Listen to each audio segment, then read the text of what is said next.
আমাদের এখানে দীর্ঘদিন এই বেগম পাম্পটা এটারে অনেকে আমাদের কাছে জানতে চাইছে বেগম পাম্পটা কীরকম বা কী আসল বিষয়। আমাদের এই দীর্ঘদিন বেগম পাম্পটা আমাদের না চলার কারণে আমাদের এই বেগম পাম্পগুলা হুইল কাবলিং স্টার্টার তারপর এই জাতীয় মেটালগুলা অয়েল রিং তারপর আমাদের এই যে মোটর সাইটের সাবজেক্টটাই আলাদা, কিন্তু পাম্পের সাথে এটা অ্যাকুরেট, কিন্তু পাম্পের যদি অ্যালাইনমেন্ট ঠিক না থাকে তাহলে আমাদের এই কাবলিং আর মোটরে পাম্পে দুটোটা অ্যালাইনমেন্টে ঠিক থাকবে না এবং কি আমাদের বিভিন্ন ধরনের প্রবলেম হতে পারে, যেমন শেপ কাবলিং মার খেয়ে যেতে পারে।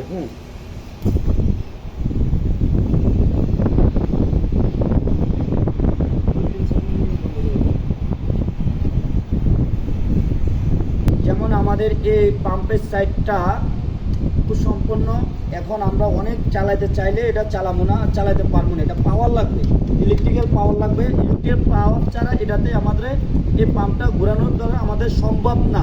অতএব আমরা যদি কোনো কাজ করতে চাই আগে ইলেকট্রিক্যাল পাওয়ার লাগাইয়া আমাদের এই পাম্পটা দেখতে হবে পাম্পের আসলে পরিস্থিতি কোথায়। এখন আমরা স্বাভাবিকভাবে যদি এটা কোথায়ও যেমন আমাদের বিভিন্ন প্রবলেম মেটালিংয়ের প্রবলেম থাকতে পারে, যেমন চিপটি রাবার কাভার আছে, আমাদের এখানে চেইল আছে, তারপর ওয়ারিং আছে, এগুলা প্রবলেম আছে, অনেক প্রবলেম আছে এটাতে। আমাদের পাওয়ার ছাড়া এই পাম্প আর মোটর চালানো কোনো ধরনের সম্ভব না।